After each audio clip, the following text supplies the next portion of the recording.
Buenos días, muchísimas gracias por su presencia, vuestra presencia. Yo agradezco muy especialmente a la Fundación San Patricio el que haya considerado que yo puedo decir aquí algo, ¿no? Y también le felicito por la organización de este Congreso de Innovación Educativa y suelo decir muchas veces, y hoy no voy a dejar de hacerlo, que yo espero que ustedes hayan preparado muy bien esta conferencia.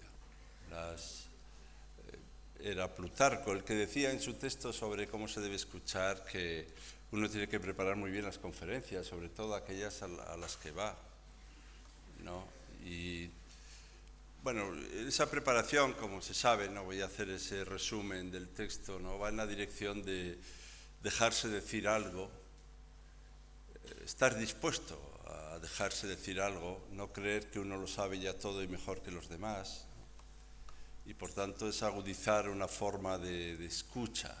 Desde luego su disposición en la sala, su asistencia, en fin, ya justifica el que yo les agradezca su preparación. Porque el logos no va a surgir de mí, la palabra, yo no soy propietario de la palabra. Heráclito dice, no me escuchen a mí, escuchen al logos. En definitiva, el logos nace también de su presencia. Es más, yo les voy a decir una cosa, yo cuando estoy solo no hablo así. Incluso a veces ni siquiera estoy hablando. Es su presencia la que me hace decir. Es la polis como pathos la que se hace logos. Y por tanto lo que hoy aquí vaya a pasar, pasará a través de lo que yo pueda decir y ustedes escuchar, porque yo tengo una confianza, que es que aquello que a mí me hace decir sea lo mismo que a ustedes les hace escuchar. Y por eso, lo que hoy aquí venga a suceder no tendrá un propietario, ni puede ocurrir además que incluso ni siquiera se deja resumir. Estas como estas conversaciones que cuando acabas dices, ha sido maravillosa, ¿y de qué habéis hablado? Y dice, pues hora y media. En realidad no se deja tampoco retener en una frase final, está en lo que sucede a lo largo del itinerario. Ya les anticipo, por tanto, que voy a hablar con muy poca voluntad de llegar a conclusiones y con muy poca voluntad de establecer moralejas. Pero mientras vamos de camino, algo diremos. Porque como se señala en el banquete de Platón, cuando Aristodemo quiere ir a la fiesta de Agatón a la que no ha sido invitado, le pregunta, ¿qué voy a decir al llegar si a mí no me han invitado? Y le dice Sócrates, tú no te preocupes. Y le dice una frase maravillosa de esas que hay que poner detrás de la cama en casa, ¿no? Donde pone je t'aime, quitar esa y poner juntos los dos, mientras vamos de camino, deliberaremos qué vamos a decir. Así que si efectivamente mientras vamos de camino vamos a deliberar qué vamos a decir, yo les pido la paciencia de acompañarme en este camino. Sí, valores y convicciones. Hablamos permanentemente de valores. Todos decimos que son muy necesarios, pero yo les digo que todo se ha puesto perdido de valores. Incluso las personas, las instituciones que carecen de ellos, incluso las personas e instituciones que tienen una falta absoluta de escrúpulos, es más, que tienen un carácter depredador y sí insisten en la importancia de los valores. Bueno, yo creo que puede hablarse en este sentido de que estamos en un verdadero mercado de valores. Y por eso la cuestión es entonces, ¿qué entendemos por valor? ¿Y cuál es nuestra escala de valores? ¿Cuál es nuestra escala de valores? ¿Hay alguno en la sala que no tenga valores? Sí, todos tenemos valores. Ahora sería interesante saber cuál es. Porque se ha hecho tanto daño en nombre de algunos valores que yo desde el principio ya me pongo en un lado en relación con ellos. Me pongo del lado de los valores humanos, es decir, de aquellos que dan sentido humano. Esto es, que preconizan la libertad, la justicia, la igualdad, la posibilidad de desarrollar una vida de propia singularidad. Si se quiere incluso decir, los valores que nos permiten llegar a ser de verdad alguien raro, hay que ser raro. René Char lo dice, desarrollad vuestra legítima rareza. Desarrollad vuestra legítima rareza.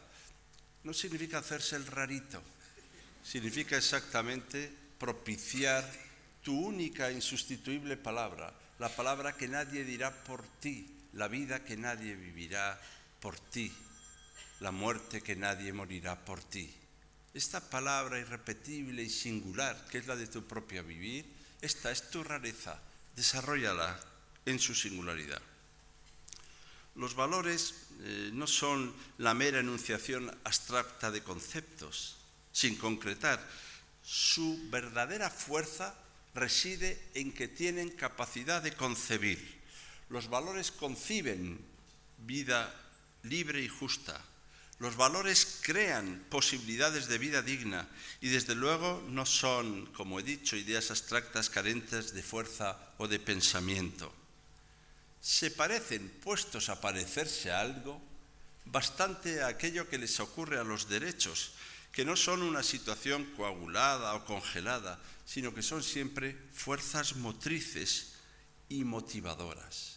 Estas fuerzas motrices o motivadoras lo son para la tarea permanente de mejorarnos a nosotros mismos y a la sociedad. Y ya les digo de antemano que así como conozco yo a muy buena gente, que no es muy buena profesora o profesor, yo no conozco a ningún buen profesor o profesora que no sea buena gente. A ninguno, absolutamente a ninguno. Entre otras cosas porque no es suficiente con conocer o con saber, sino que es el conocimiento también una forma de relación con ese saber, una forma de relación que es una forma de vida. Así que no solo hace falta biología o filología, hacen falta biólogos y filólogos. Y no solo hacen falta biólogos y filólogos, es que hacen falta profesores de biología y de filología. Bueno, no lo tomen esto como una reivindicación. Hacen falta profesores, alguien que enseñe. Y esta palabra me gusta mucho que esté en lo que hoy nos convoca, porque se habla tanto del aprender a aprender, de aprender a cómo se debe aprender para aprender sobre el aprender. Y yo estoy a favor del aprender, pero también estoy a favor del enseñar. Del enseñar a aprender, pero del enseñar. Y necesitamos quien enseñe, quien nos enseñe, quien se enseñe a sí mismo enseñándonos. Porque estos valores solo existen en circulación. Hay cosas que solo existen en circulación, ¿no? Como por ejemplo el conocimiento. El conocimiento solo existe si entra en circulación. A veces suelo decir, si en la universidad uno pone un cartel en la puerta que dice no molestar, estoy haciendo currículum, porque entiende que él lo que tiene que hacer es adquirir conocimiento para que en ese conocimiento conocer cada vez más. El conocimiento solo se tiene si se da. Hay cosas que solo se tienen si se dan. El amor solo se tiene si se da. Si uno dijera, mira, amo tanto que no voy a amar a nadie para que no se me acabe. El conocimiento solo se tiene si se da. Las gracias solo se tienen si se da. La energía solo se tiene si se pone en circulación. Ya saben ustedes que la energía eléctrica no se puede guardar. Tiene que estar activamente. Bueno, pues otro tanto ocurre con los valores. No se pueden almacenar.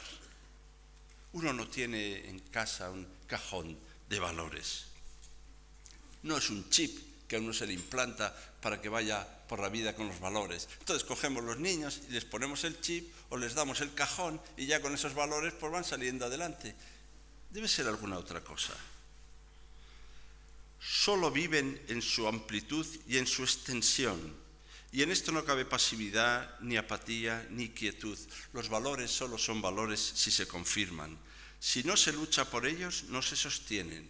Se tornan abstractos, efectivamente decaen como estímulos de libertad y de vida justa y digna, dejan de ser realidades susceptibles de procurar espacios de convivencia. Sin valores implicados, nos encontraríamos en la misma situación de aquellos que reivindican la libertad abstractamente, sin solidaridad e igualdad. Esto es una reivindicación abstracta. Reivindicar la libertad sin justicia, sin solidaridad, sin igualdad. ¿Qué libertad es esa? Preconizamos la libertad, pero viviríamos en la esclavitud. Como dice Homero, ¿qué es la esclavitud? Vivir sin fratría, sin ley, sin hogar. Por eso un valor solo es valor si se hace valer. Fíjense qué cosa más bonita, cómo acaba el Quijote. Con esa palabra tan hermosa, no les voy a preguntar cómo acaba, ya sé que ustedes saben muy bien cómo empieza, pero con esta palabra tan hermosa que es la palabra vale, acaba con esa palabra, la palabra vale, que es la palabra que ponían los grecolatinos en las cartas, vale. Y vale no quiere decir vale, ya cállese, vale no vale, ya está bien. No, vale quiere decir, espero que seas alguien de valor, que tengas valía, que tengas valentía, que hagas valer tu propio saber como valor para vivir valientemente. Pues con este vale, solo vale en tanto se vive, en tanto que hace valer, en tanto que nos hace arriesgados y valientes para vivirlo, ¿no? Sapere aude, atrévete, ten el valor de valerte de tu propio pensamiento. Y valerte de tu propio pensamiento es también tener conciencia de tus propios límites, porque si tú no pones tus límites, te los va a poner otro. Y vas a acabar siendo sumiso, sometido en una minoría de edad a la palabra del otro. Haz conciencia de tu propia limitación. Un valor solo real encarnado en una forma de vida. De ahí que el mejor discurso sobre los valores sea el preconizado por quienes viven de una determinada manera y hacen de su obrar un verdadero decir. Dicen de verdad, hay gente que nos dice, ese es su valor. Y en efecto hay quienes hablan mucho y no nos dicen nada. Se pone todo perdido de palabras, porque el verdadero decir es el logos. El verdadero decir es el de un decir que hace ser. El decir de quienes dicen y hacen lo que dicen, de quienes piensan como dicen y hacen y no viven en la mentira. Que la mentira no es solo decir lo contrario de lo que uno piensa. Si la mentira fuera decir lo contrario de lo que uno piensa, la mentira se pondría muy difícil, porque para saber lo que uno piensa esto lleva un rato. Y la verdadera mentira es sobre todo vivir lo contrario de lo que uno dice. Vivir lo contrario de lo que uno dice. Necesitamos como nunca a quienes se juegan lo que son en lo que dicen, seres capaces de dar, de mover, de movilizar, de motivar, de convocarse a una forma de vivir. Debe ser muy difícil ser un buen profesor, debe ser muy difícil, porque uno tiene que estar a la altura de sus propias palabras. Por eso uno debe andar casi con cierto cuidado antes de hablar. Una palabra próxima, como una mano amiga, discursos verdaderos capaces de impulsar nuestros quehaceres, y quienes viven esa palabra como palabra comprometida y solidaria. Mire, si encuentran a alguien que dice lo que hace lo que dice, piensa y dice lo que hace y vive, no lo dejen. Y por favor, preséntenmelo. Y además, si esto no es así, el efecto sería la pérdida de la noción de lo que es de un decir de verdad. Lo que era el parresiasta, quien dice lo que hace lo que dice, porque dice y hace lo que es. No estaría mal, no sería este un mal momento para esgrimir las convicciones. Pero no viene tampoco mal, ni deja de ser interesante preguntarse mediante qué procedimiento seríamos capaces de detectar cuáles son las nuestras. ¿Cuál es el aparato para medir nuestras convicciones? Convendría para ello no confundirlas con nuestros estados de ánimo. Miren, las convicciones no son estados de ánimo. O sea, uno no puede decir, hoy tengo un día muy tendente a la libertad. Digo, pues mire usted, pues duerme más porque esto hay que resolverlo. No son estados de ánimo. O no tienen que ver también con nuestras obsesiones o con aquello que somos incapaces de replantearnos o de cuestionar. Dice, este es una persona de grandes convicciones. No, este es un neurótico, que es muy distinto. Y por eso no los podemos tampoco identificar con las ocurrencias tan insistentes. Esas ocurrencias que como son insistentes, acaban siendo recurrencias. Y esas ocurrencias que acaban siendo recurrencias, acaban siendo recursos, que son las artimañas de las que echamos mano a la vista de los buenos resultados que producen. Así que cuando no sabemos qué hacer, vamos al cajón de las ocurrencias, recurrencias como recursos y tomamos mano de ello para hacer según el recurso de que disponemos. Así que si hace falta, es verdad que no está mal tener a mano un puñado de convicciones, pero no se trata de que estén a mano, es cuestión de que nos constituyan. Las convicciones son formas, no contenidos. Nos configuran y nos conforman. Bueno, cuando digo que son formas y no son contenidos, para los lectores de Aristóteles esto no hay mucho problema, ¿no? No es, la forma es más concreta aunque que la materia. Y además no son una mera actividad mental. Si están incorporadas tanto como el verdadero pensamiento, se ha dicho aquí que el pensamiento no es pura reflexión, ¿no? Y con buenas razones, pero tampoco es una mera actividad mental. Hay gente que cuando se pone a pensar echa la mano en la cabeza. Digo, es muy interesante esto, ¿eh? Yo a veces suelo contar que tenía un profesor, un alumno sobre todo había en clase que tomaba todos los gestos que hacían los profesores cada vez que hablaban de una palabra y era tiene un cuaderno maravilloso. Yo recuerdo que siempre que decimos pensar, los profesores tienen una cierta tendencia a la mano en la cabeza, ¿está bien? Y lo que suelo contar mucho es que siempre que decimos la palabra realidad hay una cierta tendencia a hacer así con la mano y mirar por la ventana. Lo cual pues decimos, bueno, una cosa es esto que nos está ocurriendo y otra cosa es la realidad. Yo que estaba en clase siempre pensaba que la realidad era una cosa que no iba conmigo, que siempre pasaba fuera y que además debía ser al acabar la clase. Y es muy interesante que también tenemos una cierta percepción de que el pensamiento pues es eso, una actividad mental, algo que nos ocurre por la zona de la cabeza, que se nos van ocurriendo cosas y que de vez en cuando esas ocurrencias son hasta brillantes y entonces parecemos seres muy especulativos, de una gran profundidad. Bien, pero podría ocurrir que esto no fuera así. Porque podría ocurrir que las convicciones hayan de destellar con tanta elocuencia como nuestra propia corporalidad y que sean tan elocuentes como aquello que decimos antes de hablar. Es decir, son nuestra palabra. Y efectivamente, puestos a estar convencido, hemos de estarlo de que somos seres de palabra, de que la convicción es nuestra palabra, de que puestos a perderse y a estar perdidos, ningún extravío es comparable a la pérdida de palabra. Y Steiner lo dice, vivimos en tiempos after word, de la pospalabra, hemos perdido la palabra. Si lo peor no es que no tenemos palabras, lo peor es que no tenemos palabra.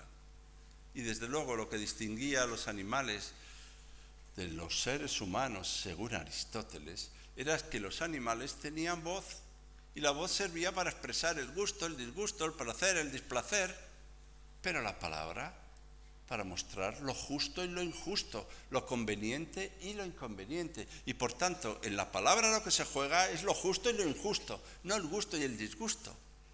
Yo oigo a mucha gente hablar que no sale del gusto y del disgusto, sobre todo del disgusto. Pero lo que me cuesta es encontrar a alguien que esté en la búsqueda de la palabra ajustada, que es la palabra justa. Por tanto, no es suficiente que la educación sea una educación para la vida, como si fuera un instrumento útil y adecuado para vivir, para tener éxito. Por cierto, si sirve, entre comillas, para algo, es exactamente para liberarnos de aquellas convicciones de que únicamente el éxito, el poder, los honores y la riqueza son el sentido de la vida. La educación no es un medio y los seres humanos tampoco. Educarse y cultivarse es tarea de toda una vida, no simplemente de un periodo concreto y determinado. Y su horizonte siempre es el horizonte de una vida digna y justa, de llegar a ser alguien de palabra. Por eso es determinante para nuestra salud interna y externa y para la salud social, para vivir íntegra y plenamente sanos. Bien, ya recuerdan que Montaigne decía que vivíamos en un mundo enfermo, que el mundo estaba enfermo porque había una lista de enfermedades que él daba que era muy singular, que era la persecución de los indios, las guerras, la falta de amistad y de comunicación. Ya ven que el listado de enfermedades es más singular, ¿no? Pues la falta de amistad y comunicación era la máxima expresión de este mundo enfermo. Y, por tanto, solos, al margen de los demás, en la indiferencia para con su suerte y sus avatares, en la preocupación exclusiva por nuestros asuntos, en la búsqueda de nuestros intereses particulares, en la carencia de fraternidad, podrá haber más o menos adquisición de conocimientos, pero no habrá ni formación, ni cultura, ni educación. Miren, yo conozco a mucha gente que sabe muchas cosas y que no está nada formada y no tiene ninguna educación. Por ello, puestos a establecer prioridades, a declarar convicciones, la verdadera educación, si ama el conocimiento, comienza por comprenderse a uno mismo y al otro. La sabiduría, casi diría que el objetivo de la educación es comprendernos. Este es el objetivo, que no es lo mismo que entendernos, ¿eh? La sabiduría no es una mera acumulación de conocimientos. La sabiduría es un modo de saberse, un modo de saborearse, un modo de comprendernos, una forma de vida. Sabio no es sin más el que conoce muchas cosas, sino quien abre los espacios para crear condiciones para la vida de los otros. Su decir es siempre un dejar decir. Su decir siempre auspicia la palabra del otro, de la otra. Por eso quizá Deleuze decía, el buen maestro no es el que dice, hazlo como yo. No, el buen maestro es el que dice, hazlo conmigo. El buen maestro no es el que toca la flauta de Melín y todos van con él, tras él. No, es el que va junto a los otros. El buen maestro es el que ama, resumámoslo, ya está, el que ama. Lo que pasa es que amar no es lo que creíamos. Sobre todo basta que uno lea el banquete de Platón y se da un susto. Porque nosotros habíamos creído que el amor era el movimiento que nos llevaba del uno al otro. Esa cosa tan adolescente y hermosa, ¿no? Yo y tú y yo, el tú y el yo. Y pues si a mí eso me parece maravilloso, es más, es lo que les deseo. Pero el verdadero amor no es el movimiento que conduce del uno al otro. El verdadero amor es el que conduce a ambos en la dirección de algo otro. Y conducir a ambos en la dirección de algo otro te pone al lado del otro para ir junto a él tras otro y no para ir tras el otro. Y por tanto, el buen profesor no es el que logra que al final del curso todos le quieran, ojalá. Es aquel que al acabar el curso quieran con él alguna otra cosa, porque le saca del limitado horizonte. No digamos ya el buen profesor que logra tal mimetismo que al acabar el curso por fin él es adolescente y por tanto ha logrado ya identificarse con todos sus alumnos, sino más bien quien con ellos sale más allá de su propio limitado horizonte de vida. ¿Puede alguien dar clase 30 años y seguir pensando lo mismo, siendo el mismo, conociendo lo mismo, diciendo lo mismo, más amarillo que los folios que pasan? Por eso, esta preocupación que puestos a declarar convicciones, la verdadera educación es esta comprensión, si no es acumulación, lo que es importante es el otro y la palabra. Estas son mis convicciones, el otro y la palabra. La máxima falta de educación es desconsiderarlos. El cuidado de uno mismo y de los otros, el cuidado de la polis, el cuidado de lo común es la mejor educación. La amistad y la comunicación. Sin lo común no hay ni comunidad ni comunicación. Miren, les voy a decir una cosa de persona mayor. Uno se pasa la vida amando la palabra filosofía, no solo la filosofía, sino amando un amor al saber. Pero cuando uno va amando el saber, y como dice Hegel, ya está bien de amar el saber, a ver si sabéis ya algo, es decir, a ver si entendéis que la filosofía, además de ser amor al saber, tiene que convertirse en una tarea seria y empezar a saber alguna cosa, Pues una vez que uno va amando el saber y si se descuida empieza a saber algo, ¿saben lo que le pasa a algo? Que va dándose vuelta a la palabra filosofía y en vez de ser filosofía va sabiendo que lo único que merece la pena saberse es no solo el amor al saber, sino el saber del amor, es decir, la sofofilía, que lo único que parece importante saber es el saber de la filía, el saber de la amistad, la cuestión de la amistad, la cuestión que Derrida formula, ¿quién es el amigo? ¿Quién es la amiga? Miren, esa es la pregunta de la filosofía. ¿Quién es el amigo? ¿Quién es la amiga? No pregunta por su nombre y apellidos, pregunta por el quién del otro. Es una pregunta abierta al quién del otro. Una pregunta por el otro. Por eso, si de esto se trata, si lo común no aniquila las diferencias, ni uniformiza, ni homogeneiza, es la clave de la comunidad y de la comunicación. Sin lo común no hay comunidad y comunicación. Si se sostiene en la diversidad, pero vertebrada, articulada, unificada, la educación es siempre respeto a la diversidad y a la diferencia. No busca excluir, tampoco busca asimilar, busca incorporar, constituir un cuerpo diverso y común. Y por eso podemos decir que hay un respeto a la diferencia, un derecho a la diferencia en la educación. Derecho a la diferencia sin diferencia de derechos. Y por tanto, en donde no debe haber diferencia es en los derechos. No en nuestra rareza y singularidad, no en nuestra otredad. El objetivo del curso no es que no haya otros, por fin hemos logrado que en esta clase no haya ningún otro. Todos son el mismo, yo.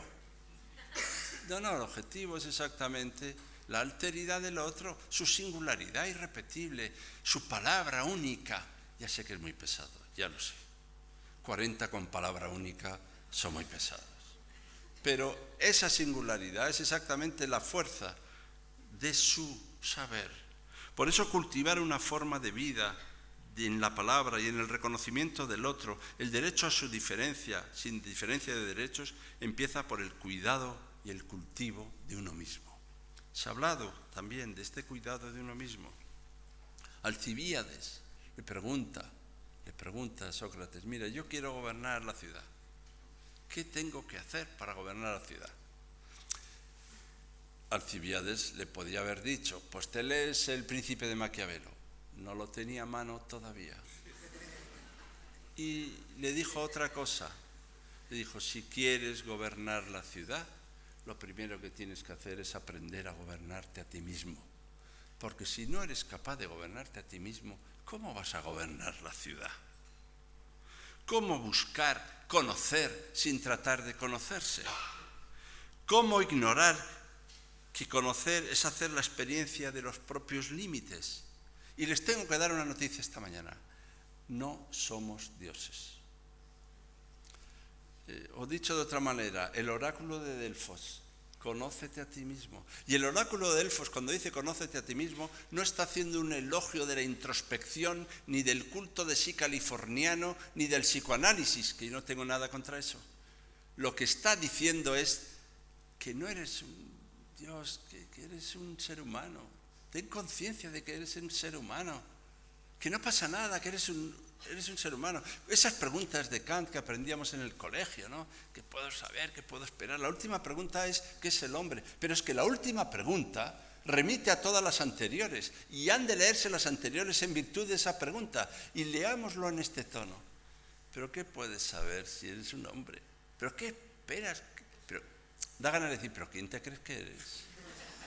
Que en cierto modo es no una llamada a menospreciar tu propia valía, sino a asumir tu propia condición y habitar la tierra como mortal, en el gozo de tu propia limitación y en la capacidad, como ser limitado, de luchar contra los límites, porque forma parte del hombre, como veremos, también confrontarse con sus propios límites.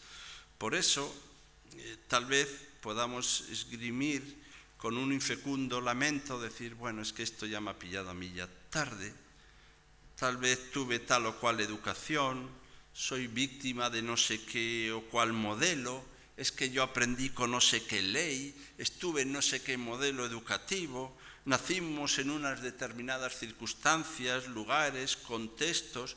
Muy bien. ¿Qué le vamos a hacer? Pero todo ello es tan determinante como la convicción de que la educación es también arrancarse al limitado horizonte en el que se ha desarrollado y se desarrolla nuestra existencia. La educación se basa en la curiosidad. Y la curiosidad, que es la condición educativa por excelencia, no es la curiosidad de ver si las cosas son de esta u otra manera, es una curiosidad ética, es la curiosidad de ver si podemos pensar de otro modo a como pensamos, es la curiosidad de ver si podemos ser otros que quienes somos, es la curiosidad de ver si podemos transformar y modificar el actual estado de cosas. Por eso yo les sugiero una cosa, si a ustedes les parece que el mundo es inmejorable, por favor no piensen. Y además, si les parece que ustedes son inmejorables, tampoco piensen. Suelo decir que es muy importante para pensar no gustarse mucho. La gente que se gusta mucho es peligrosa. Es muy importante para pensar quererse mucho. La gente que no se quiere mucho es muy peligrosa. Así que es muy importante para pensar quererse mucho y no gustarse mucho, lo cual también es difícil. Pero es de lo que se trata, que es tanto como decir que no somos ya aquello que quizá somos, toda vez que forma parte de lo que somos también lo que queremos ser, lo que deseamos ser, lo que buscamos, lo que perseguimos. Casi diría, dime qué buscas, qué persigues, qué deseas y te diré quién eres. En la medida en que somos lo que buscamos, lo que perseguimos, lo que deseamos, somos esta tensión, esta transformación que de una u otra manera nos lleva a una tarea común. Y les voy a decir una cosa, esto tan raro que te pasa a ti, a usted, le pasa también al de al lado. No hace falta mirar al lado, pero también le pasa al de al lado. Uno deja de ser adolescente el día que descubre que también los demás desean. Uno deja de ser adolescente el día que descubre que también los demás esperan. Y saber esperar es la clave exactamente de la madurez de pensamiento, saber esperar. Es verdad que los ordenadores ya es que nos ponen nerviosos, porque a veces hay que esperar hasta una décima de segundo. Y yo noto a algunas personas con una ansiedad que entran a clase, dan la clase, salen y los alumnos no se han hecho todavía adultos.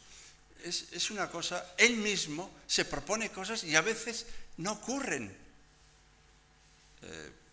Bueno, yo creo que esta decisión de que entre la determinación de la elección y la ejecución no hay tiempo, Hegel la llamó terrorismo de la voluntad.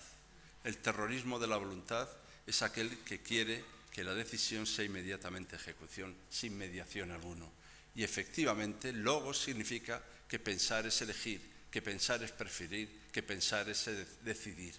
Logos, legein, legere, elegir, nos lleva a una decisión, que es la decisión de que somos permanente decisión y que tenemos siempre que elegir y elegirnos y tenemos que preferir. Ya se ha indicado, ¿no? El profesor Úbeda lo decía, ¿no? Cuáles son los mecanismos de una elección, hay toda una teoría de la argumentación, no nos detenemos en esto, pero sí que hemos de preferir. Miren, nadie tiene menos valores que aquel que dice que todo le da igual. Les voy a dar un principio irrefutable para mí. Algunos se ríen cuando lo digo, ustedes no. Donde esté lo bueno, que se quite lo malo. Yo ya sé que esta frase les parecerá poca cosa, pero si lo piensan despacito, quizá acaben viendo hasta qué punto hay una toma de posición determinante frente a la indiferencia de lo que parece no ser clave para nuestra propia vida. Y yo lo que veo es que hay personas que en esta capacidad de amistad y de comunicación tienen una capacidad también de vertebrar, de articular, de unir. la desarticulación, la desvertebración. Hay expertos en desvincular, hay expertos en impedir que algo crezca, que algo se una, que algo acuerde. Cuando llega a un acuerdo se asustan, cuando coinciden con alguien se echan a temblar. Si ven que otros piensan como él, se desesperan. Y esta voluntad de acuerdo, de concordia, esta necesidad de que el corazón lata al ritmo y al pulso del otro, se opone exactamente a dos enemigos de los valores que preconizamos, que son el individualismo llevado hasta el régimen del egoísmo y la falta de piedad. Vivimos en un tiempo a veces impío, donde las medidas que se adoptan o adoptamos carecen de sensibilidad, de cordialidad y de solidaridad. Y somos apáticamente impíos en la ausencia de conmiseración también en nuestras propias decisiones. Por eso yo les propongo que cuidemos la palabra. Cuidado con las palabras. El cuidado de la palabra es clave en la educación. El cuidado de la palabra. Y además, ya sé que algunos dicen, bueno, son solo palabras, las palabras dan lo mismo, son inocentes. No se fíen. Cuando vas al médico, si te dicen benigno o maligno, de verdad que es distinto. Y además, si vas a un juez y te dice culpable o inocente, yo les aseguro que no da lo mismo. Y además, si vas con alguien y te dicen eres mi vida, o te dicen no te quiero ni ver, tampoco suele ser lo mismo. Las palabras suelen dar lo mismo cuando las decimos nosotros. Ahora, cuando nos las dicen ya parece que tienen alguna influencia. Pues miren, las palabras son tan determinantes que uno puede llegar a tener dolores de palabra. A veces uno puede no dormir por una palabra que le falta.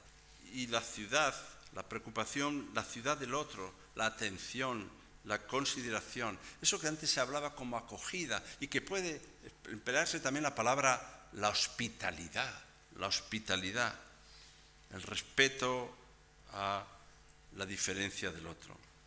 Como somos seres singulares, irrepetibles e inconmensurables, se requieren valores, como he dicho, pero también se requiere oficio, profesionalidad, para atender necesidades específicas, situaciones específicas. Y vivimos en un mundo muy complejo, de mucha diversidad e interculturalidad, y tenemos que atender esas diferencias, a las formas de discapacidad. Y miren, a veces se habla de que hay gente que abandona el sistema educativo, y este es un problema muy serio. Pero también a veces el sistema educativo abandona a alguna gente. Por eso es muy importante que haya verdaderas medidas de oportunidad y de equidad para la calidad y la igualdad de oportunidades. Y esto hace falta tutorización, apoyos, desdobles, atención personalizada. Ya sé que esto es una tarea heroica, ¿verdad? Bueno, pues también es una tarea ética. Y como yo les proponía esta atención al otro, yo les propongo como primera y decisiva tarea pedagógica. Ya sé que hay muchas teorías pedagógicas, cada uno de ustedes tendrá unas cuantas.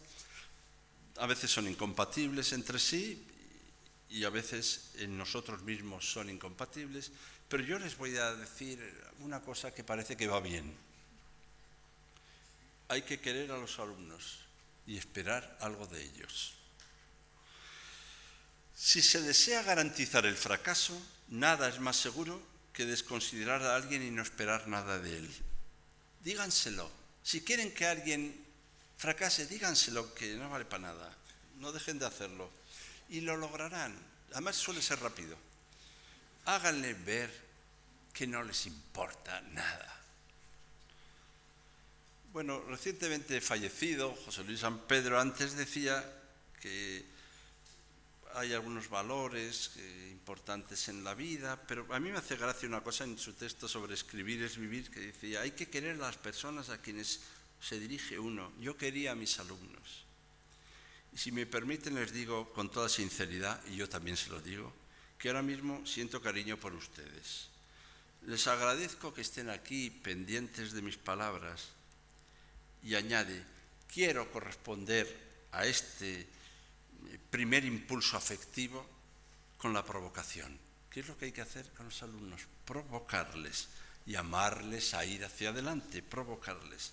Hay que provocar en el que escucha que piense por su cuenta. No hay que adoctrinar, hay que provocar para que salten por encima de uno mismo, para que se hagan y lo hagan mejor todavía.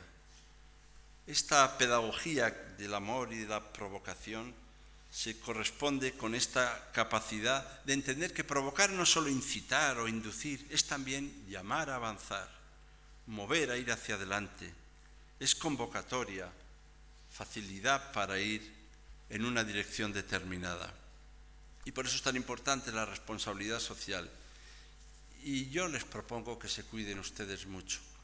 La parte esta a la que ahora me voy a centrar va en la dirección de que se cuiden ustedes, que nos cuidemos mientras todavía es posible. Y además me voy a permitir algunos, no digo consejos, ni recetas, algunas experiencias. No nos asustemos de leer un libro, no pasa nada. Aunque esté redactado por alguien ya fallecido. Ya sé que algunos... No, es que yo he leído recientemente que las ciencias, pues no, ya no hace falta libros porque hay artículos. Bien, no se preocupen, si un día se descubren leyendo un libro, no pasa nada. No se preocupen si alguna vez se descubren escribiendo unas líneas a mano. Aunque utilicemos con frecuencia el ordenador, no se asusten si un día ven que están escribiendo a mano algo. No se asusten de citar a los clásicos. Un día a uno se le puede escapar en un descuido. Bueno, aunque leamos autores contemporáneos, no se sorprendan de encontrar fuerzas y aliento en el legado recibido. Esto no significa desconsideración con el presente, antes al contrario. Ni se asusten de escribir un texto en nuestra lengua materna, aunque no sea el inglés. No pasa nada. Si un día se ven que están haciendo un texto y viene a andar, si no está en inglés, no pasa nada. No se asusten de hacer un libro, ni de traducirlo, ni de editarlo en una universidad. No se asusten también si un día no saben muy bien si son de ciencias o de letras. No se asusten. Si Aristóteles fuera a una universidad no sabría qué facultad ir. Quizá a biología porque escribió sobre los animales, tal vez podría ir a filología ya que escribió la poética, o mejor a la física que escribió la física, o a filosofía que escribió la metafísica. No sabría dónde ir. Igual lo rechazábamos por no estar suficientemente preparado. Por eso somos nosotros los que encasillamos el saber. Somos nosotros, pero mientras todavía es posible, y esta es casi diría la palabra que quiero compartir con ustedes en mi corazón, mientras todavía es posible, cuídense mucho. Alcibíades señala, ni sé yo mismo lo que digo. Es muy posible que haya vivido desde hace mucho en un estado de ignorancia vergonzosa sin advertirlo siquiera. Pues estás justamente en la edad en que es preciso darse cuenta de ello. Esto es muy interesante porque, como se dirige a todos nosotros, tú tienes ahora mismo la edad justa y precisa para darte cuenta de que todavía es posible. Ocuparte a ti mismo, de ti mismo, tomarte a ti mismo como objeto de tus desvelos, este cuidado de sí. No sé si estamos aún a tiempo, me pregunto. Basta ya de buscar revueltas y justificaciones. Marco Aurelio, en un texto 3.14 de las Meditaciones, dice, no des más vueltas, ni un día más. Hasta aquí hemos llegado. No vagabundees más. Cuidar del alma propia era un precepto que Zeus había dado desde sus orígenes a sus discípulos. Y se repetirá una y otra vez. Aquellos que quieren salvarse deben vivir cuidándose sin cesar. En Séneca esta noción del cuidado gana en amplitud y para esto casi hay que renunciar a otras aplicaciones para quedar, lo que dice él, vacante para sí mismo. Esta vacancia, esta capacidad de liberarse de algunas ocupaciones. Mire, yo no sé cómo estamos tan ocupados, de verdad. Ya sé que hay mucho que hacer, ¿no? Pero la prisa es el otro nombre del miedo. Lo hemos puesto todo perdido de actividades. Hay tantas actividades que falta acción. A veces no se puede ir por la calle, tienes que ir separando las actividades para pasar. Un poco más de acción, aunque haya menos actividad. Un poco menos prisa. La prisa es el otro nombre del miedo. Hará falta alguna demora, alguna capacidad de asentarse para hacerse a sí mismo, para transformarse a sí mismo, para reconciliarse con uno mismo. Hará falta reivindicar la ascesis finalmente, esta capacidad de vérselas en la austeridad. No vaya a ser que la austeridad alcance a todos menos a nuestra forma de concebirnos a nosotros mismos.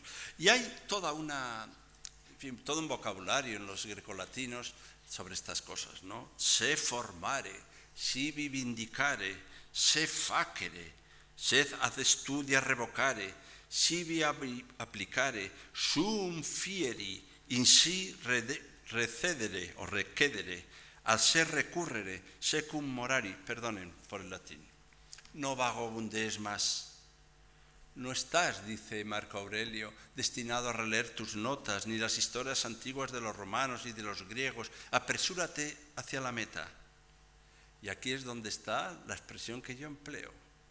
Di adiós a las vanas esperanzas. Acude en tu ayuda, si te acuerdas de ti mismo, mientras todavía es posible. Esta es la expresión de Marco Aurelio. Mientras todavía es posible. Esta capacidad de que nunca es demasiado pronto ni demasiado tarde, de que el ser humano debe estar confiado a su cuidado, nos lleva a la pregunta, ¿qué quiere decir cuidado de sí mismo? ¿Qué quiere decir ocuparse de sí mismo? ¿Qué quiere decir conocerse a sí mismo? ¿Qué quiere decir gobernarse a sí mismo? ¿Qué quiere decir ese sí mismo, el que estamos, venga a decir que nos tenemos por lo visto que ocupar tanto? Bueno, eres tú primero quien se ocupa. Si ocupas de algo que es lo mismo que tú, te ocupas de ti mismo, pero ¿a qué te refieres? Pues ocúpate de tu alma. Esto es lo que quieren decir los grecolatinos. Sobre qué sea el alma tendríamos que quedar otro día. Desde luego, el propio Nietzsche habla claramente incluso del alma como pluralidad de modos de ser del sujeto. El propio Nietzsche llega a hablar del alma como alma mortal. Yo no me detengo ahora sobre qué pueda ser el alma. Lo que sí puedo decir es que no se trata simplemente de cuidar tu aspecto, tus logros, sino algo que por lo visto te vertebra.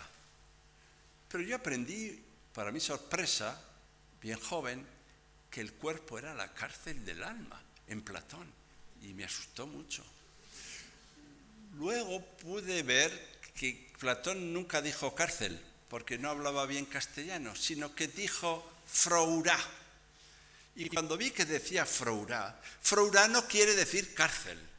Frourá quiere decir un velar, un vigilar, un mirar, un cuidar. Frourá es más lo que hace una madre o un padre cuando primerizos, que no duermen mirando a ver si su hijo respira toda la noche, ¿no?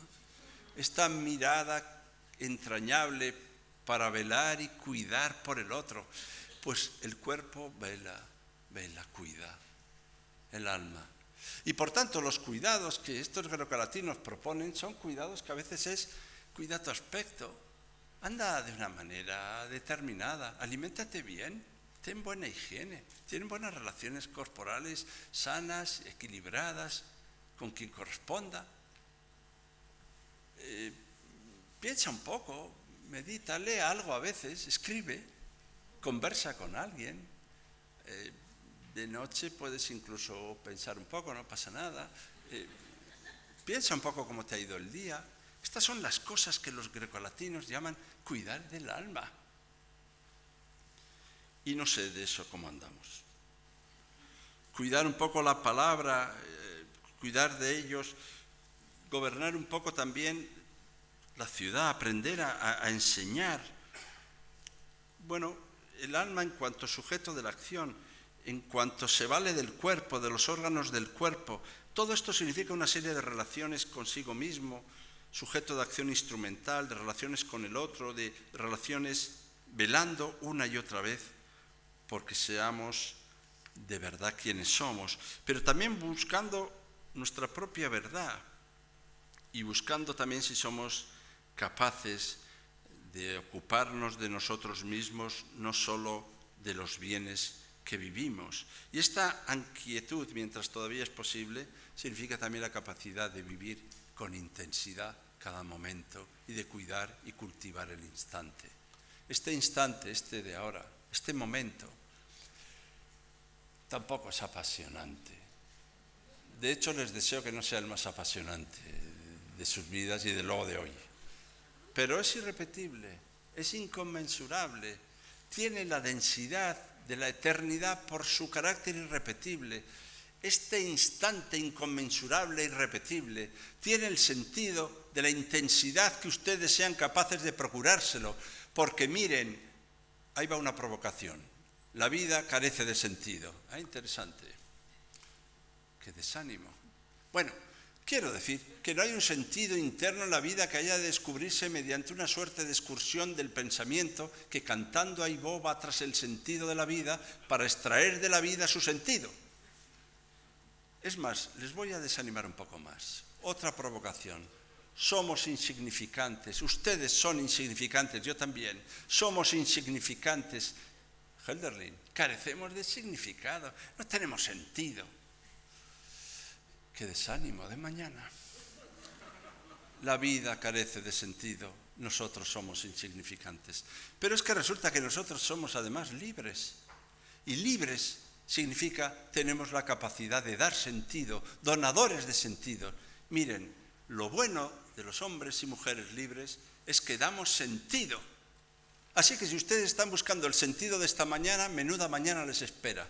Pero si ustedes son capaces de darle un sentido desde su libertad, un sentido tendrá mucho y pleno sentido, porque además al darle sentido, la cosa tendrá sentido y ustedes tendrán sentido exactamente por darlo, con lo cual acabarán teniendo lo que no tenían por haberlo dado. Y esa es la libertad, la capacidad de encontrar sentido porque uno le da sentido. Así que se acabó eso de me aburro. Me aburro. Pues no te aburras. Yo comprendo que uno se aburra ontológicamente. Sí, porque hay un aburrimiento ontológico. Y el aburrimiento ontológico en el que vivimos es el aburrimiento de un mundo que Langeweile le dicen los alemanes, en el que todo da igual. Si todo es igual. Este aburrimiento es un aburrimiento ontológico, pero tenemos que ocuparnos de combatir el aburrimiento ontológico a través de esta tarea de libertad que es vivir intensamente. Cuida el interior, cuida el instante. Dirige tu mirada no como, dice Marco Aurelio, un miope sino busca el grano tenue de las cosas. Busca la cualidad propia, el valor de las cosas, porque pensar es también un modo de ver y un modo de dar sentido. Y esto se logra a través de una serie de ejercicios. Así que yo les propongo que todos los días hagan muchos ejercicios del espíritu, muchos.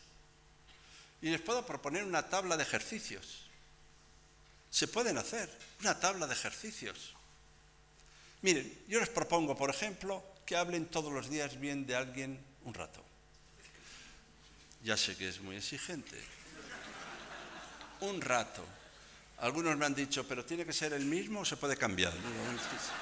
Si hay que cambiar lo ven más difícil, por lo visto. Miren, si habla bien todos los días de alguien, acaba mirando de una cierta manera a los demás. Hay gente que dice, yo no soy asesino, mato todos los días a uno, pero yo en mi interior no soy asesino. Pero con el tiempo se va como poniendo una cara como de asesino según vas asesinando, que conlleva, en vez de preguntar si eres bueno, ¿Por qué no haces bien todos los días? Ya verás cómo con el tiempo.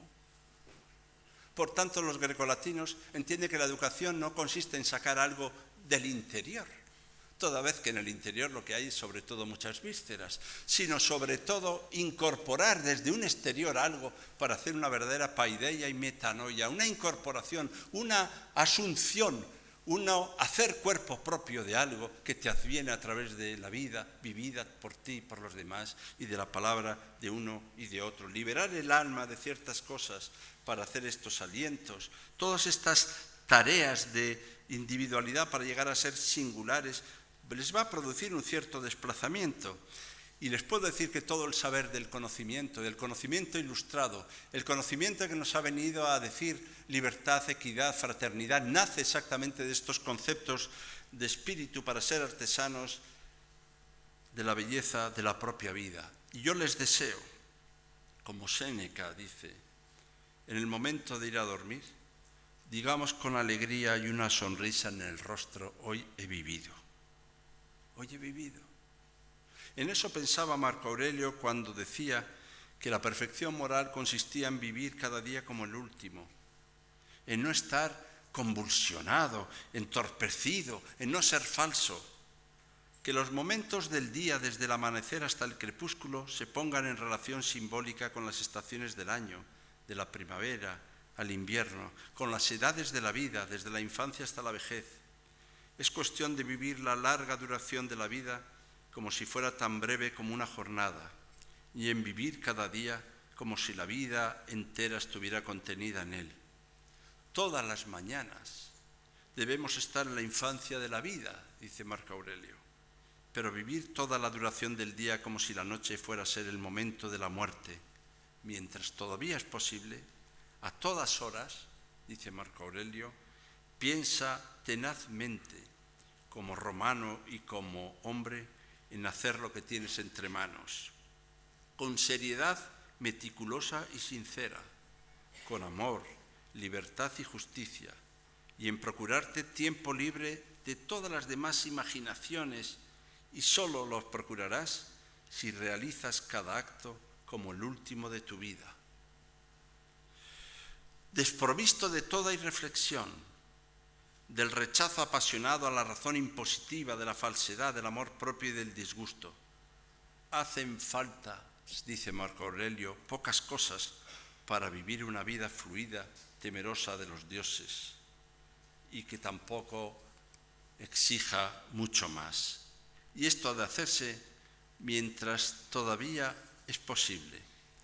Y de aquí, en mi reflexión ya final, les indicaría que por tanto en el mundo de la educación, como en esta tarea cada vez más compleja, pero probablemente también cada día más interesante, si los valores son necesarios, solo transmitiremos los valores por contagio, si forman parte de nuestro propio vivir. No podemos ser predicadores de valores. Tenemos que vivir esos valores porque se enseña por contagio, por contacto. Es contagioso lo que vivimos. No solo contagiosa la enfermedad, es también contagiosa la salud. Y en la medida en que estos valores han de ser vividos, uno está ya hablando, incluso antes de hablar, por su forma de entrar en el aula, por su forma de saludar, por su forma de mirar, por su forma de moverse, por su forma de decidir, de elegir, de dirigirse a los otros, por su forma también de aludir a quienes no son como nosotros, por su forma, asimismo, también de decidir y de preocuparse por aquellas cuestiones que no le son inmediatamente rentables al grito de sálvese quien pueda. ¿Saben cuál es la nouvelle vague? La nouvelle vague, una ola recorre el mundo, el individualismo y el egoísmo disfrazado de individualismo. Y por tanto, yo no propongo sino esta defensa de lo común que adopta la forma de la singularidad. Ser singular solo se puede ser singular en el todo humano. Solo se puede ser singular en el seno de lo común. Fuera de lo común no hay diferencia. Fuera de lo común hay indiferencia. Y miren, una cosa muy escolar. Los principios de filosofía del derecho de Hegel tienen 3 partes. El primero habla de los derechos abstractos, de aquello en que consiste ser persona. Todos somos personas humanas, todos tenemos derechos de personas humanas. ¡Que viva las personas humanas! ¿Está alguno en contra de las personas humanas? Pues todos de acuerdo. Pero sigue el texto y dice, además de los derechos abstractos, está la moralidad.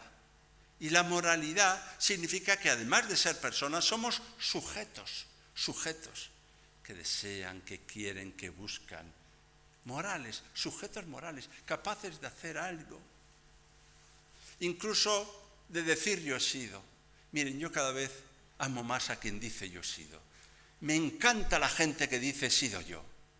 Miren, yo he estado en algunos lugares en los que he estado, algunas cosas me han gustado, otras menos, pero me hago responsable de los sitios en los que he estado. Sí, yo he sido yo, sí, y asumo la responsabilidad de lo que he hecho. Miren, yo conozco a mucha gente que nunca es ella. Siempre es otra.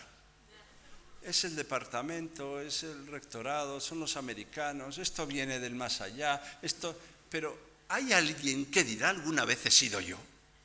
Pues esta capacidad de imputación, es decir, de ser digno, de ser capaz, de asumir que uno es capaz y digno de hacer algo, aunque se equivoque, y por tanto reo también de su propia culpabilidad, nos hace sujetos morales. Pero no basta eso. Sigue los principios de la filosofía del derecho de Hegel y añade, además, la eticidad.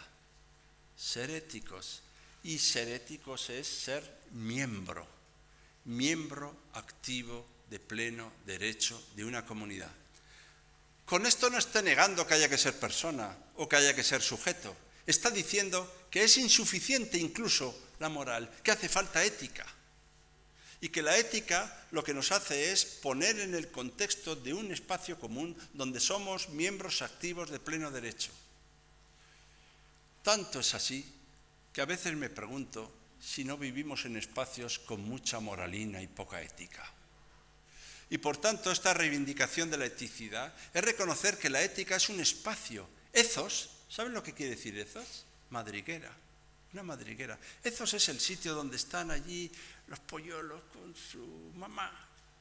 Ethos es el lugar donde están los hurones recogidos. Ethos es un sitio que si te pones en él, ya solo por ponerte en él, ya pasa una determinada cosa. Ahora nos ocurre otra cosa, que vamos a espacios que solo con ponerte en él ya como que se te va poniendo cara de poca vergüenza. Es el sitio ya, es el espacio el que ha de ser ético. Y la ética es la creación de espacios de justicia y de libertad. Crear espacios de justicia y de libertad. No es suficiente con una moral individual de sujetos activos, que es necesaria, pero no es suficiente. Es una tarea y una labor de creación de espacios, es una tarea de construcción de polis, es una tarea de realización de una ciudad. Y por tanto, ya que ustedes se ocupan de la educación y por tanto de sí mismos, en esta tarea del cuidado y el cultivo de sí mismo y de la creación de espacios éticos, el aula ha de ser un espacio ético, donde uno sea verdaderamente miembro activo de pleno derecho y por tanto sujeto con su propio decir. Es muy difícil y por eso el conocimiento debe estar unido a los valores, a los principios, a las convicciones, a las actitudes. Un conocimiento sin valores y sin actitudes es un conocimiento peligroso. Los médicos de Hitler sabían mucho, tenían mucho conocimiento, pero ¿con qué valores? ¿Con qué principios? ¿Con qué convicciones? ¿Al servicio de qué concepto de lo común? Y por eso, conocimientos, competencias y valores deben ir juntos. ¿Y saben lo que ha ocurrido con nuestro sistema educativo muchas veces? Que hemos roto esa trilogía que es 3 en 1. Yo suelo decir, Ortega y Gasset no eran 3, es 1. Y de luego conocimientos, competencias y valores también.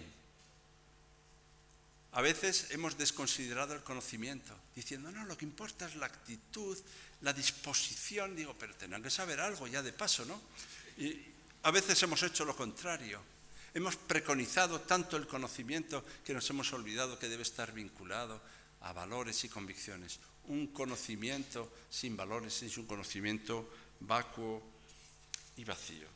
Y por eso yo, desde esta visión plural del conocimiento y con mi obsesión de que creemos espacios de concordia y de acuerdo para la educación, con la obsesión de que podemos llegar a estar de acuerdo con alguien, termino con 2 anécdotas.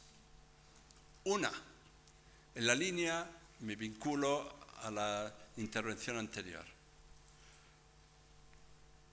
En una intervención en una cárcel de Madrid, en el penal 4 de Madrid, con 200 y pico presos.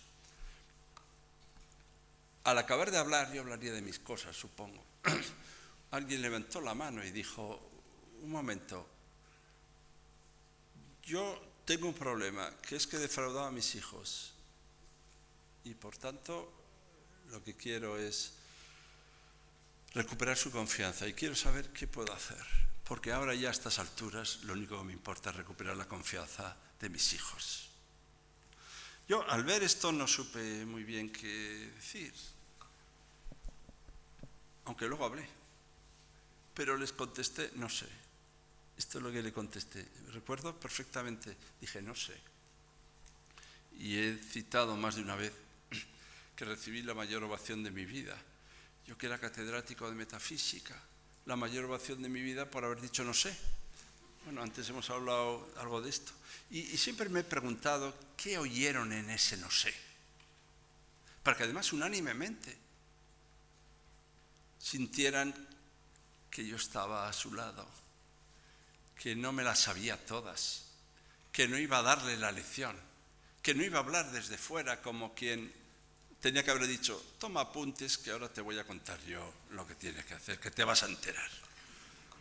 Y me pregunto si alguna vez, ¿no?, esto que se llama de ignorancia, este no saber, ¿no es también una forma de coimplicación con el otro?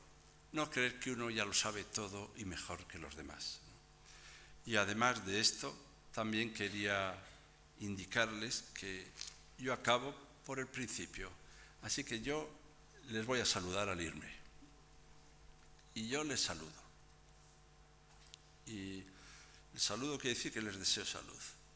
En la puerta de la casa de Goethe hay un cartel que pone salve, un leño grabado a fuego sobre la madera. Y salve quiere decir salud y salvación. Yo les saludo y les deseo salud. Y la salud no es solo la ausencia de enfermedades, que conozco algunos que no tienen ninguna y no tienen ninguna salud, sino que la salud es también la vida armoniosa, dichosa, gozosa, equilibrada y abierta a uno mismo y a los demás. Así que muchas gracias por su invitación y mucha salud.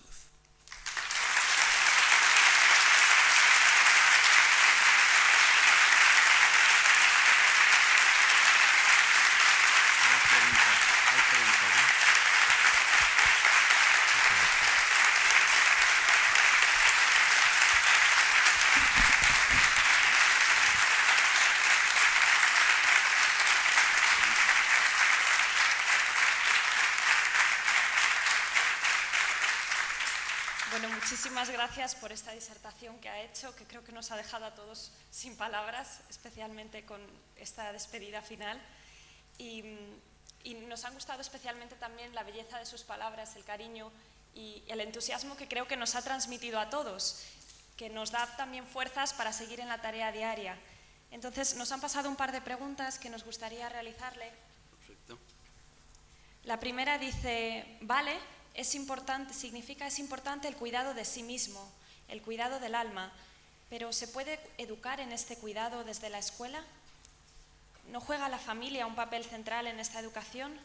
¿Y qué aportaría la escuela en esta educación, en el cuidado de sí? Bueno, yo siempre he creído que no se educa solo en horario escolar.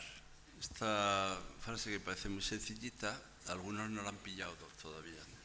Y saber que no se educa solo en horario escolar significa también que la educación es una implicación de toda la sociedad, ¿no?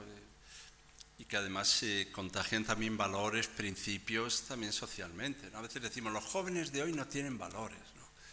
Yo he leído algunos textos, los tengo por ahí, ¿no? de Sócrates hablando de los jóvenes de la época y son fantásticos. Vaya jóvenes que contestan, que no respetan la autoridad, dice, cruzan las piernas. Dice, el pobre Sócrates estaba aterrado de los jóvenes de la época. Se ve que es una cosa que viene de antiguo, pero lo que es más interesante es que yo cuando veo que algo no me gusta del otro, suelo contarlo, si me fijo se parece mucho a mí. Y desde luego, si no lo soporto, es que es idéntico a mí. Y últimamente somos expertos en detectar las ausencias de lo que nosotros carecemos. Este es un país de expertos en saber lo que tienen que hacer los demás. O sea, es muy difícil encontrarse con alguien que no sepa lo que tienen que hacer los demás. Incluso hay gente experta en decir que hay que cambiarlo todo, pero sin incluirse él. Claro, esto es la realidad, lo que hay que cambiar. Y yo creo que esta implicación de saberse que uno es también parte de un proceso significa que a veces hemos preconizado socialmente el éxito fácil, la llegada por encima de todo, a cualquier precio, con una competencia sin solidaridad, ¿no? A mí me parece bien competir, ser rivales en el amor, en el deporte, en la vida. Esa competencia me parece extraordinaria, pero competir sin solidaridad, pasar por encima del otro.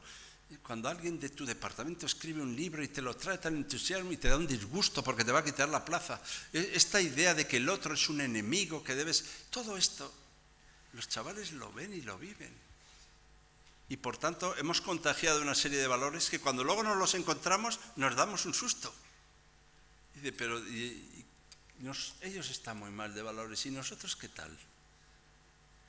Bueno, no, con esto lo que quiero decir es que sí que tenemos que buscar la imbricación de las familias y desde luego ni todo el conocimiento se adquiere en el horario escolar, ahora ya lo sabemos por muchos procesos, ni de luego solo se educa en ese horario y por tanto también tenemos que hacer prioridades. No son los valores, son la escala de valores y no solo el conocimiento, es la escala del conocimiento.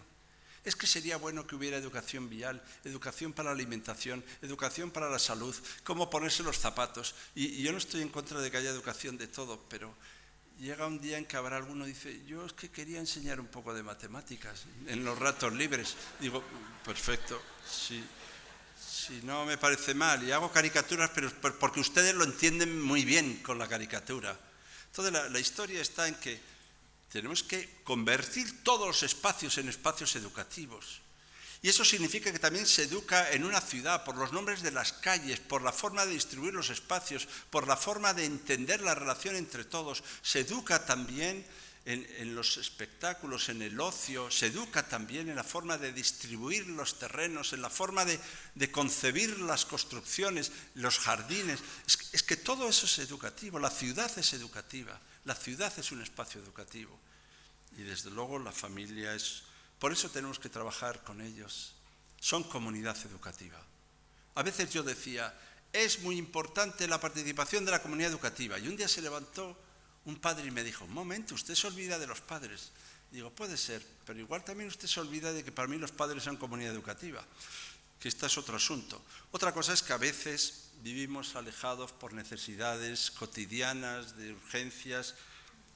El cuidado de sí se puede educar en la escuela, se debe educar en la escuela y está en todo, en la forma de dirigirse, en la forma de tratar a los otros, en la forma de andar, de vestirse, de entender tu propio cuerpo, en la forma de conversar, en la forma de pensar, en la forma de alimentarse, en la higiene personal. Todo eso es cuidado de sí mismo. Si yo no les estoy diciendo que los niños lean Epicuro, lo que les estoy diciendo es que con todo esto van tomando conciencia de su propio espíritu, más allá de su propia corporalidad, y teniendo una autoestima, y queriéndose, y buscando su propia palabra. Yo sé que es muy difícil, pero que sea muy difícil no quiere decir que no sea imprescindible. Muchas gracias. Tenemos otro par de preguntas, una muy al hilo también de lo que ha comentado. Si partimos de la base de que la educación es un pilar básico para nuestra sociedad, nosotros invertimos toda una vida en la educación. Nos preguntamos por qué los gobiernos en una época de crisis, ¿cree usted que la dejan de lado como si fuera un valor en desuso? Bueno, yo siempre he creído, y ustedes también, y supongo que los gobiernos también, que la educación es la mejor política social y además la mejor política económica, que nadie ha hecho por el bienestar, por la equidad, por la igualdad, más que la educación. Que la peor de las exclusiones es excluir a alguien del conocimiento. Esa sí que es la verdadera exclusión. Excluir a alguien del conocimiento, esa es la máxima de las exclusiones. Nada ha incluido más que la educación. Y por tanto, la educación debe estar en el corazón mismo de la vida social y de la vida política. Algunos dicen, no, es que ahora primero vamos a arreglar la economía y luego ya arreglaremos estos otros asuntos. Sí, pero es que yo no estoy de acuerdo con eso. Entre otras razones, porque esos otros asuntos serán la clave de la resolución exactamente de los asuntos económicos, toda vez que la ciencia, la investigación, el conocimiento, la cultura, la educación, son los que combaten la miseria y la ignorancia del mundo. Y además, a través de ellos podremos afrontar la crisis. Dice, como hay crisis, vamos a dejar de lado la ciencia, la investigación, la educación. No, precisamente porque hay crisis, vamos a saber que el único camino es ese. Y por eso hay que poner la educación en el corazón de la economía. Una economía sin educación es una economía sin corazón. Y la educación es la mejor inversión. ¿Cuántas veces han citado ustedes esta frase? Pues yo se la cito una vez más. Si a ustedes a alguien le parece caro invertir en educación, prueben ustedes a invertir en ignorancia. Y entonces van a ver lo que pasa. Y por eso entendemos que la educación es una inversión social, es nuestro capital social y económico, es nuestra posibilidad de país. Y esto hay que interiorizarlo entre todos. Nos tenemos que creer también nosotros mismos, ¿no?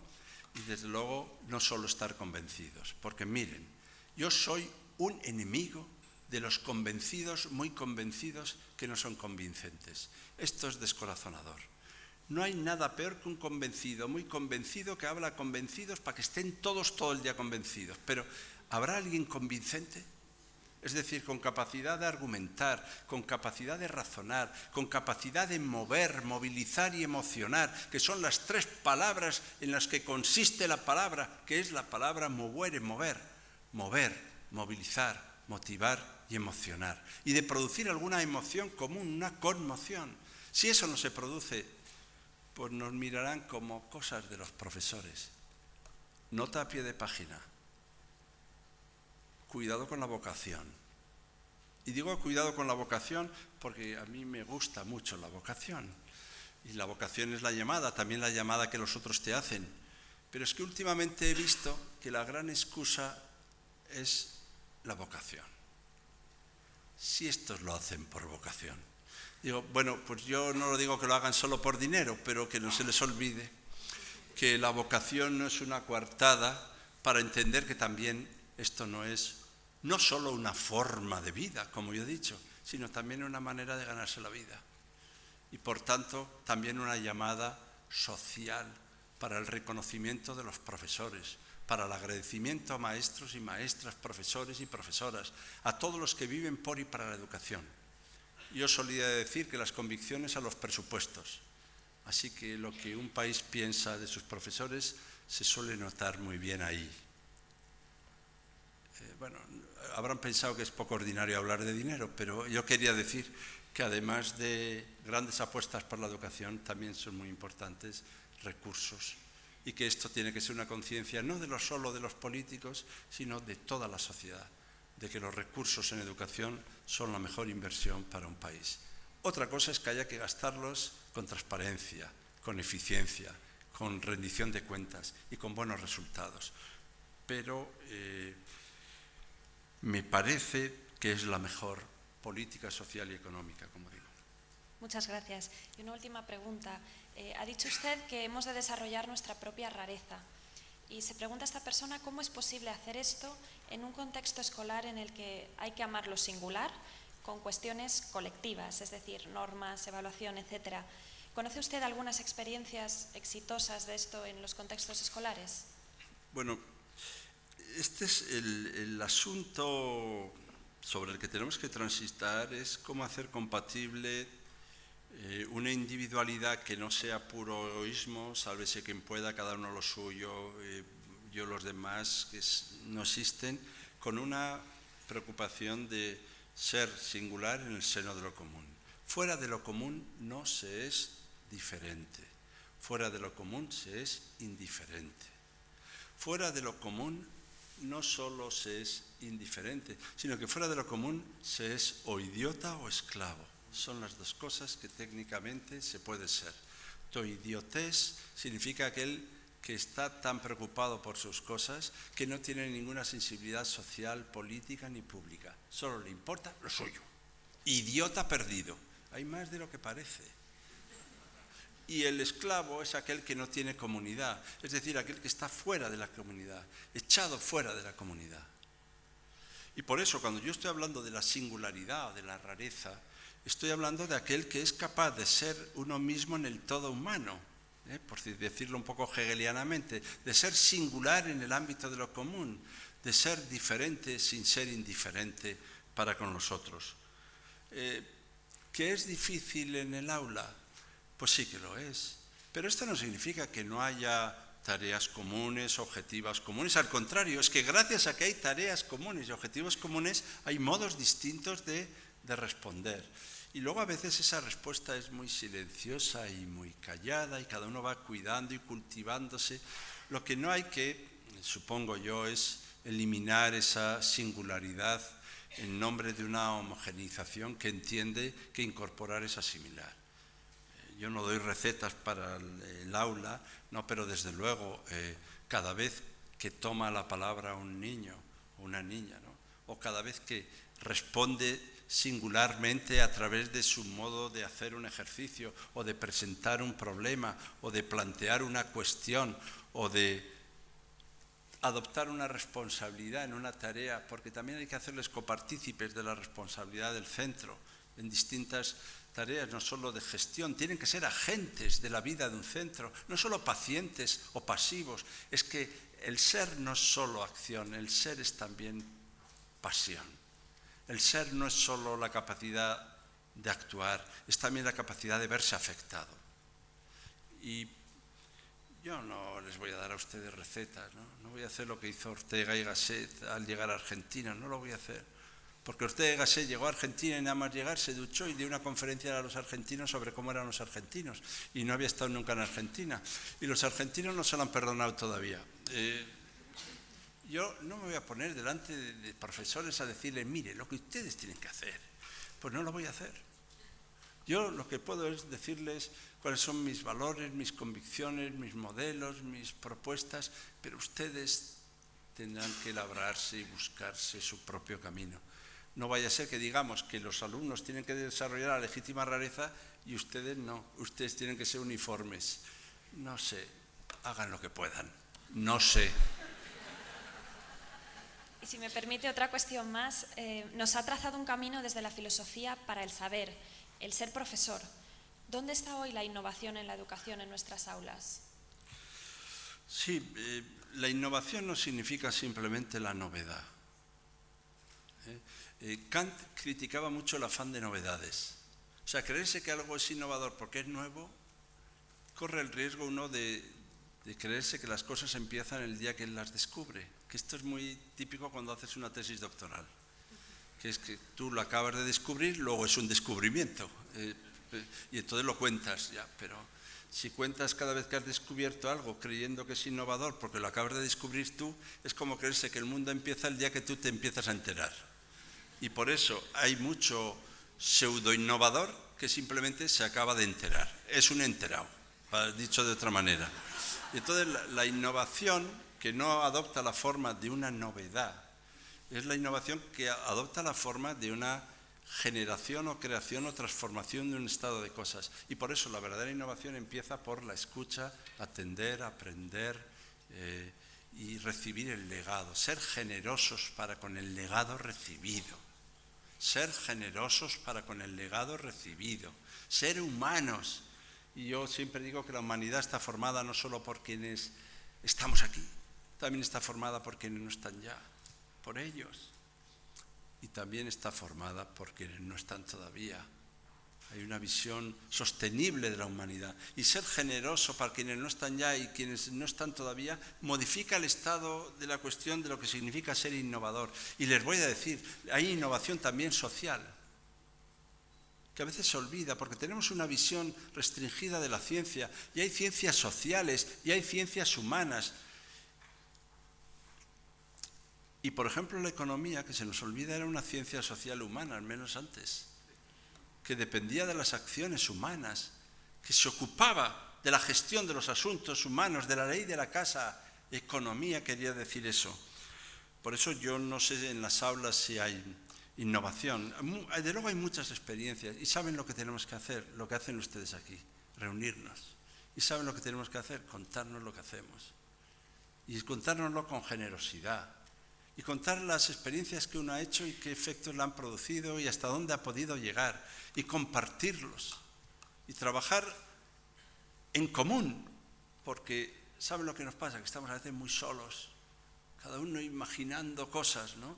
Y por eso es interesante ver cuáles son las experiencias de éxito, compartirlas y tratar de buscar también y evaluarlas y ver qué resultados producen. Pero repito, cuidado con disfrazar la innovación de novedad. Hay novedades que no son nada innovadoras, son muy viejas. Es más, lo nuevo es lo más viejo que hay, porque es nuevo todos los días. Es esta cosa que enseñó muy bien Hegel cuando ponía en la pizarra el hoy, que parece que es la cosa más concreta, la cosa más abstracta. Si ustedes ponen en clase al entrar, hoy no hay clase nunca. Eso digo yo, ¿no? Por eso es muy importante no confundir la innovación con la novedad y es muy importante generar comunidad de experiencias, compartirlas, transmitir lo que hemos hecho, ver qué efectos nos ha producido, porque hay nuevas formas de enseñar y de aprender y hay nuevas formas también de transmisión de los valores, hay también nuevas formas de creatividad, hay nuevas experiencias artísticas, hay nuevas formas de trabajar con las nuevas tecnologías, hay nuevas formas en el aprendizaje de idiomas, hay nuevas formas también en la estructura de la convivencia y esto nos lo tenemos que contar unos a otros. Y si no este congreso, el que sea, busquemos espacios de transmisión de experiencias para poderlas aplicar. Nos llega otra pregunta más, que se pregunta esta persona, ¿qué ha fallado y sigue fallando en nuestro sistema educativo? ¿Por qué estamos a la cabeza del fracaso escolar? Bien, primero, la raíz del fracaso escolar es múltiple y por tanto esto exigiría un discurso grande y largo. Es múltiple. Los que tienen una visión unidireccional y monocorde de a qué se obedece el fracaso, estos que empiezan frases del tipo, el fracaso escolar lo que le pasa es que, ni caso. Eso es como los que hablan en plural todas las frases. Los japoneses son unos y otros, y un japonés y una japonesa, y los catalanes son, pues mire, los españoles, pues bueno. Cuidado con las frases en plural, y cuidado también con cuando hablamos por las causas sin saber que es una raíz múltiple. Esta raíz múltiple, desde luego, yo ya empiezo por decir que no se responde con un mapa político a esta pregunta. A algunos les gustaría que fuera así y decir, en las comunidades gobernadas por, va muy mal, en las gobernadas por nosotros, va muy bien. Y entonces yo lo que digo es que eso no sale. Si uno mira el mapa de España, eso no sale. No está repartido por partidos políticos. Y con una misma ley, lo cual debe ser que no obedece la causa simplemente a la ley, sino que debe ser otras causas. Segundo, tiene más que ver con un desarrollo social, económico y político y con un sistema productivo de cada zona. Ejemplo, Baleares, Andalucía o Valencia tienen más fracaso escolar, porque son lugares donde hay más construcción, donde hay más turismo, donde hay más servicios. Por ejemplo, Navarra, País Vasco, Asturias, pues La Rioja, ya ve que son gobiernos distintos, pues tienen mucho menos fracaso escolar. Algunas de ellas menos fracaso escolar que la media europea. Y es con la misma ley. Ahora, podríamos hacer una cosa, cambiar la ley para las provincias que van bien o van mal, pero es que yo no estoy con esa idea, sino que veamos cuál es la raíz de ese abandono. Es verdad también que se ha mejorado, porque es cierto que hacen falta también programas específicos y se ha reducido el fracaso y el abandono escolar, pero estamos en cifras inasumibles. Esto es cierto. Pero yo soy de la opinión de que hay que dar estabilidad normativa al sistema educativo. Soy de la opinión de que no podemos tener tantas leyes de educación, cambiándolas cada 4 o 6 años, nuevas leyes de educación, que ya no saben los padres ni en qué curso está el hijo, ¿no? Ya no sabe si se llama BUP, si se llama LOW, que el LOW no es un curso, les digo yo. Bueno, pues está en lo que corresponde a su edad. Suelen decir como para decir que no ha perdido curso. Pero yo con esta broma lo que quiero señalar es que tenemos que dar estabilidad normativa. Yo ya sé que la educación está muy ideologizada y que cada uno tiene sus propios y legítimos intereses y que unos acentúan unas cosas y otras. Es verdad. Pero dejemos un poco de lado eso y busquemos a ver si hay un espacio común donde podemos dar un acuerdo razonable sobre la educación infantil, tan importante, sobre la enseñanza de idiomas, sobre la formación profesional, sobre la universidad. Y yo les digo que eso sí se puede hacer y que en cierto modo está ya hecho. Lo que hace falta también es determinación, voluntad política y generosidad para saber que esta es mi obsesión. Hace falta un acuerdo educativo, un acuerdo social y político por la educación, que no se base en la eliminación de quienes no piensan común, ¿no? Sino en la búsqueda también de ámbitos comunes. Yo creo que la comunidad educativa, los ciudadanos lo están pidiendo, y con esto ya ven que no hago ninguna sigla ni ninguna crítica de ningún partido político. Yo simplemente me llamo a mí mismo y a todos por luchar por un acuerdo educativo que dé estabilidad al sistema. Y otra cosa, ya he dicho 2 razones, tercera, es que los sistemas tienen que ser un poco flexibles y permitir la movilidad. De tal manera que si un chaval entra por una corriente, que no sea una opción para toda su vida hecha desde los 12 años, que no haya darwinismo social, que no sea inevitable su opción porque ya por condiciones económicas o sociales ha entrado en un camino, sino que pueda luego con complementos de formación ir completando distintos caminos. Hay que dar flexibilidad, ramificar y transparencia al sistema, y entre esto la estabilidad normativa y luego buscar que las causas del abandono y el fracaso son múltiples, es muy importante. Y ahora un reconocimiento a los profesores. Miren, en España ha aumentado, ha llegado casi al 12% de interculturalidad, multiculturalidad, presencia de personas de otros países, personas con discapacidad. Las aulas han incluido la diversidad. Lo tenemos que hacer todos, y lo tenemos que hacer todos más, públicos, privados y concertados más. Y esta inclusión de la diversidad no ha hecho que se resienta radicalmente el sistema. O sea, gracias al esfuerzo de tantos profesores, a los desdobles, a la atención singularizada. Por eso lo que nos inquieta es que la falta de recursos pueda afectar a esta diversidad y pueda hacer daño a este asunto. Pero yo también quiero hacer un reconocimiento al sistema educativo español, que ha incluido esa diversidad sin resentirse de modo decisivo gracias al esfuerzo de tantos. Pero en mi propuesta, modesta, yo soy partidario de un acuerdo. Y esta era la segunda anécdota que antes no les he contado. Y es que una vez discutiendo con un estudiante, hablando, era un corro, y fuera haciendo un corro. Yo era rector y cuando empiezas a hablar, y al final había un corro ya. Entonces cada uno decía sus cosas y estaba muy bien. Entonces le dije a un estudiante, pues tienes razón, y no saben lo que se molestó.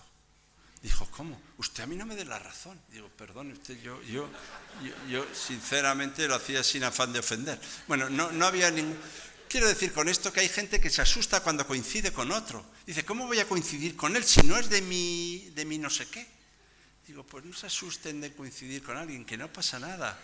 Con el tiempo uno se acostumbra y acaba viendo que es capaz de pensar con otros, aunque no piense como ellos. y que es capaz de ir con ellos, aunque no piense como ellos piensan. Yo no necesito estar de acuerdo en todo con alguien para llegar a un acuerdo con él. Y alguien me dijo alguna vez, pero ¿cómo vas a ponerte de acuerdo con estos si piensan distinto? Digo, pues por eso. Es que el acuerdo solo se tiene con aquel que piensa distinto. Es que si piensa como yo no necesito ningún acuerdo. Que tenemos un lío con el acuerdo, quería decir. Pues muchísimas gracias. Si tienen alguna otra pregunta se intentará responder por la página web y le damos un aplauso al profesor Gabilondo.